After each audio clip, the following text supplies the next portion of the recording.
শহরের বিভিন্ন দোকানে খাদ্য দপ্তরের অভিযান চলছে। সোমবার খাদ্য দপ্তরের এনফোর্সমেন্ট টিম অভিযান চালায় শহরতলির সিদ্ধি আশ্রম বাজার এলাকায়। নেতৃত্বে ছিলেন সদর ফুড কন্ট্রোলার প্রদীপ কুমার ভৌমিক।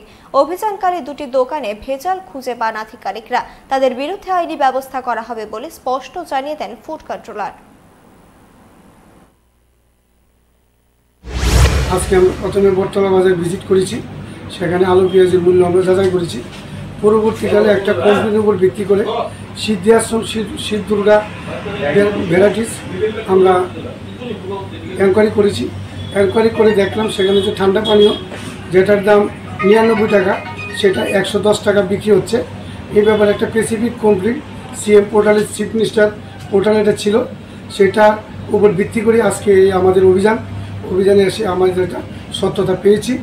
তারপরে পাশাপাশি এখানে সেটা কেকস অ্যান্ড বান্সের একটা কাউন্টার আছে, সেখানে আমরা দেখলাম সেখানে যে কালার যে মিশ্রণ হয় কেকের মধ্যে, মিশ্রণগুলি সবটি আপনার এক্সপায়ারি আছে, এগুলি ঠিকভাবে হচ্ছে না এবং কেকের দোকানটা সাংঘাতিক অপরিষ্কার এবং কিছু কিছু কেক এখানে আছে অনেকগুলি আমরা দেখতে পাচ্ছি, সেইগুলি কোনো কবে তারা কিনেছে, কোথা থেকে কিনেছে কোনো কিছুই নেই এবং মালিকরা আমরা এখানে খবর করা সত্ত্বেও উনি আসেনি।